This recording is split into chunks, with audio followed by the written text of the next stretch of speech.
इस वीडियो में हम इम्प्लीकेशंस के बारे में पढ़ने वाले हैं। हमें एक स्टेटमेंट गिवन है जो कि है इफ यू स्कोर 80% और above in this class then you will get an A. हम यहाँ देख सकते हैं कि दिए गए स्टेटमेंट्स में दो सिंपल स्टेटमेंट्स का यूज किया गया है।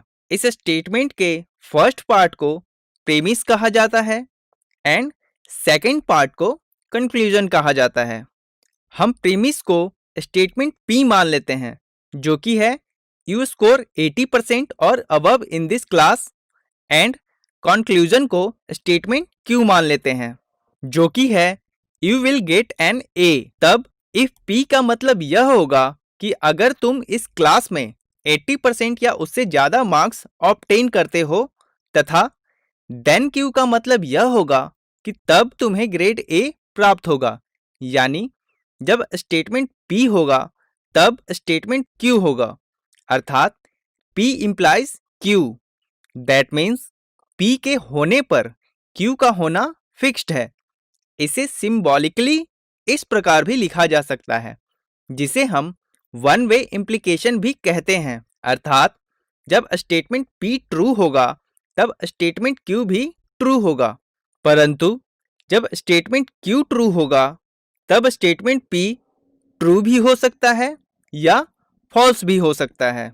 अर्थात जब तुम 80% या उससे ज़्यादा स्कोर करते हो तो यह कंफर्म है कि you will get an A, but अगर ग्रेड ए मिला है तो यह जरूरी नहीं है कि वह तुम्हारे 80% या उससे ज़्यादा स्कोर करने पर ही मिला हो सकता है कि अदर एक्टिविटीज़ की वजह से भी तुम्हें ग्रेड ए प्राप्त हुआ हो।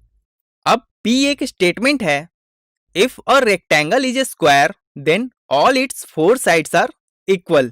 मतलब कोई भी रेक्टेंगल स्क्वायर तभी होगा जब इसकी चारों साइड्स इक्वल हों।